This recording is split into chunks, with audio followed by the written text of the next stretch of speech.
Okay, so I knew that this part of the process of this build was going to be the toughest for me because of how poorly I TIG weld. I mean, I'm starting to get a little better, but this is where we're at. I have to get this done. And yeah, I mean, it's starting to look a little better than I was before.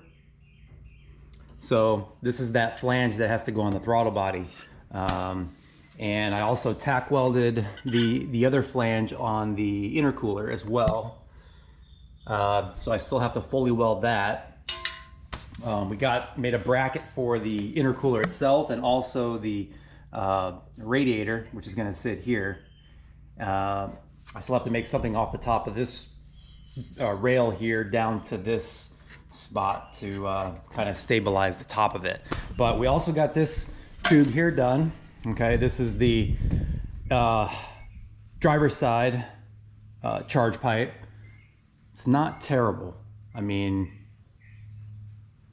compared to what I did on this, okay, so look at the difference here compared to this. You can see it's starting to look better. I've been watching a lot of videos. The one I like to go to is the fabrication series. This guy's out in Vegas, and I mean, there's a lot of guys who teach really well on YouTube as far as how to TIG weld and all that. But for me, that guy, he teaches it for like dummies, which is what I need. So like just the basics. And it's helped me the most, especially with settings, because he uses the same machine I have. So the AC settings I'm using is, these are the main ones here, these two. This is your frequency, AC frequency, which he wants it straight up and down. This is what he recommends. And then on the balance, around 30%. So this is 10% down here. So if you go up to here, it's about 30%. Roughly. Okay, and then the welding current, you run that around 125 and have it on AC. And that's pretty much all the settings you really need. Everything else is disabled in AC, I guess, the way he says it. And when you have a foot pedal on there, you don't really worry about your start current, down slope, and all that stuff because you control it with the foot pedal. But anyway, yeah, I mean, I got this on there. This was pretty bad. I didn't do so good on that. And as you can see, as I was starting to move towards this way and work up to this here, it started getting better. So hey, it holds pressure. I've been testing it with water, making sure nothing leaks out of it, and everything's good there. So let me continue on, see how much further I can get, and hopefully in this video we can start the car. I got everything wired too. All the coils are in, all the injectors are wired. Got the nitrous plugged in. The fuel system is completely done. Yep, got everything done there. Fuel system's all wired up to here. Both pumps are mounted. Rerouted this. I made a couple different lines to make it work a little bit more efficient. I still had to loop this around, but it looks a little cleaner than it did before. So, and yeah, checked that for leaks, no leaks. Everything's good there. Checked both pumps, made sure that the stage pump comes on, along with the other one too. So I basically, the way I have it is one pump is on the panel up here, so that like I can prime the pump. I can, if I wanted to purge it or whatever like that to get anything out of it, I can do that manually here. And then the other fuel pump comes on with MAP. Okay, I got it set at like 240 kPa, which is roughly, I always mess up the math, about 20 pounds of boost. So around 20 pounds of boost, the second pump kicks on, and yeah, works really good. So let me continue on working on the getting the tubes fit up. That's a pretty tough thing to do. It takes a little time. This one took me about a day and a half to get like this. So as you can see, it fits right here. Hopefully y'all can see that. So it's gonna mount here basically, and then there. Wrap around to there. So with these HD clamps, you have a little bit of room for play. Okay, it doesn't. These little sleeves here, if you look, they have quite a bit of play in them. You can move them around like this. So if you're not perfect, it's okay, because you can actually be, you know, a little bit crooked or cockeyed, however you want to say it, and it kind of will self-align on that O-ring. See, it's got some play in it. So once the O-ring's in there and it's sealed, it can move a little bit. So, but you do want to get it as close as possible so that it's not totally kicked sideways, and you know. But it's something you have to just continually fit. And what I've been doing, I don't have like a belt sander or anything like that, which would be really nice. So I've just basically been using you know, a sanding wheel to sit there and file, you know, sand it down a little bit, fit it up, sand it down a little bit, fit it up, until I get it. And yeah, there's the transition from 3 to 2. And then I had to do some really tight bends here to get it around this little spot here. And I started working on this side, kind of just tape it up, get it to where you think it's close, and then go from there and start, like, you know, sanding it and fitting it, sanding it and fitting it. So anyway, let me get back to work, and let's see how far we get, and maybe we'll get this thing started.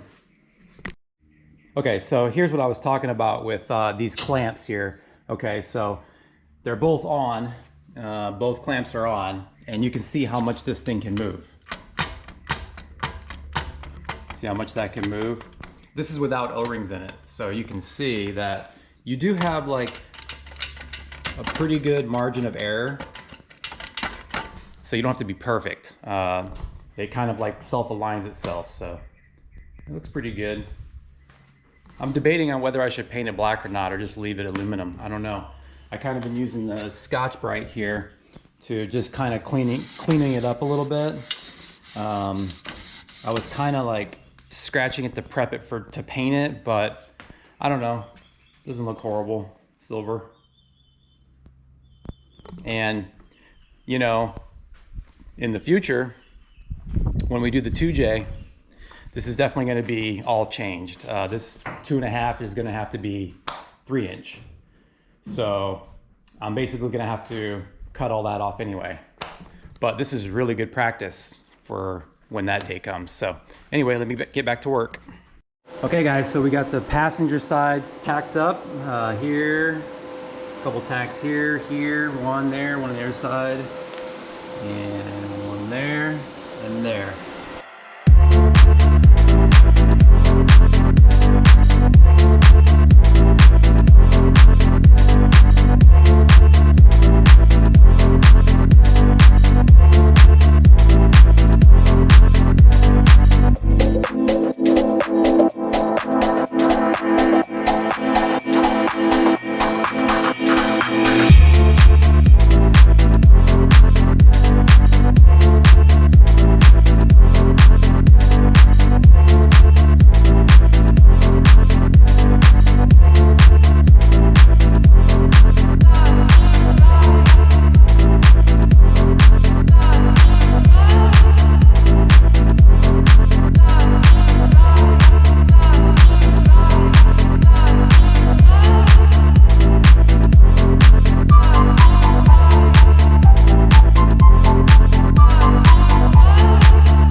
All right, guys, first fire up, test fire. We're gonna see if it runs. Got everything hooked up. I think that needs to be hooked up, and let's see if it starts.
All right, guys, so it runs.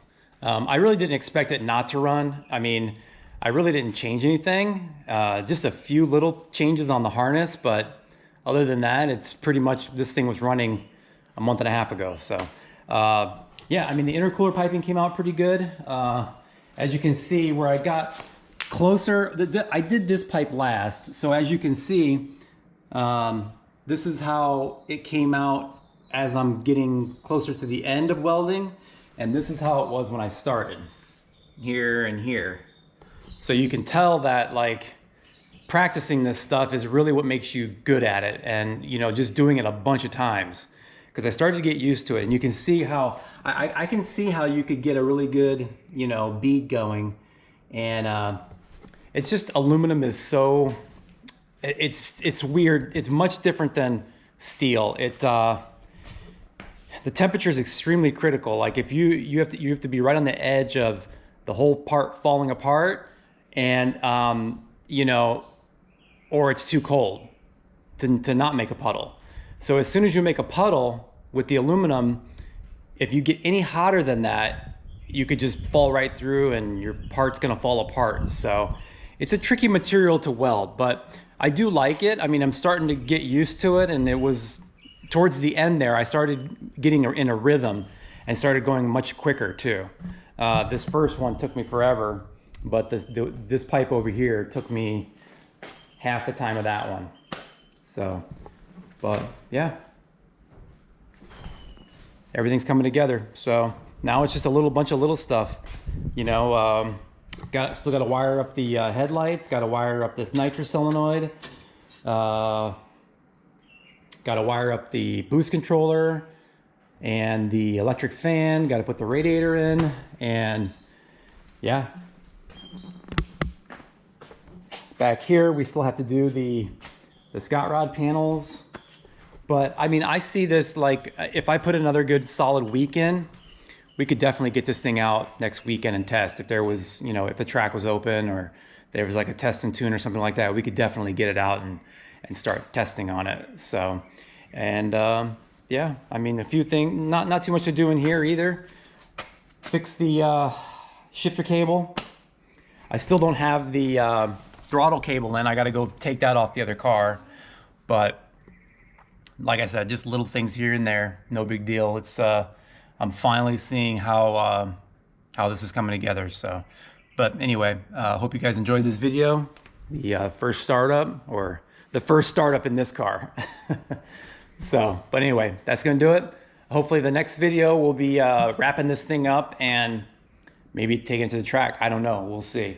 I'll probably make one more video of doing a few other things, maybe the Scott rod panel and just little stuff like that. But anyway, that's gonna do it, guys. Check you all later.